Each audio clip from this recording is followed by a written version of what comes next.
सगळ्यात पहिलं श्रेय हे जनता जनार्दन मतदार राजा बंधू भगिनींना आहे. त्यांनी पुन्हा एकदा भारतीय जनता पार्टीवर आणि विकासावर विश्वास ठेवला म्हणून पुन्हा एकदा महापालिकेमध्ये एक हाती सत्ता आम्हाला मिळते.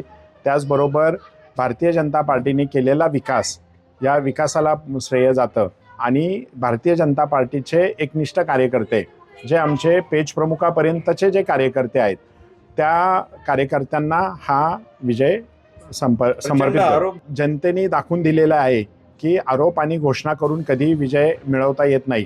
विजय हा फक्त आणि फक्त विकासाच्या जोरावरच करता येतो आणि तो विकास कोण करतं आणि लोकांनी विकास करणाऱ्या पक्षावर, विकास करणाऱ्या व्यक्तींवर विश्वास ठेवला ते म्हणजे आपल्या राज्याचे कणखर मुख्यमंत्री देवाभाऊ असतील, आपल्या देशाचे पंतप्रधान माननीय नरेंद्रभाई मोदी असतील आणि भारतीय जनता पार्टीची इथली जी कार्यकर्त्याची टीम आहे, पदाधिकाऱ्यांची टीम आहे, त्याच्यावर विश्वास ठेवून हा विजय मिळवला नाही. आम्ही पाहिलं तर 82+ आत्ता आम्ही लिडिंगला आहोत आणि 100% आणखीन काही ठिकाणी आम्ही एक 200-400 फरकानं पुढे मागे आहोत आणि तो आम्ही जो नारा दिला होता त्याच्यामुळे आम्हाला कुणाची मदत घ्यायची गरज लागणार नाही. धनशक्तीचा नाही, हा जनशक्तीचा आहे. हा जनता जनार्दन मायबापने आम्हाला दिलेला हा निकाल आहे आणि हा नक्कीच आपण पाहिलं असेल धनशक्ती कुणी वापरली, किती वापरली हे पूर्ण पिंपरी चिंचवडला ज्ञात आहे आणि कुणाकुणाचे पैसे सापडले हे सगळ्या जनतेला माहिती आहे.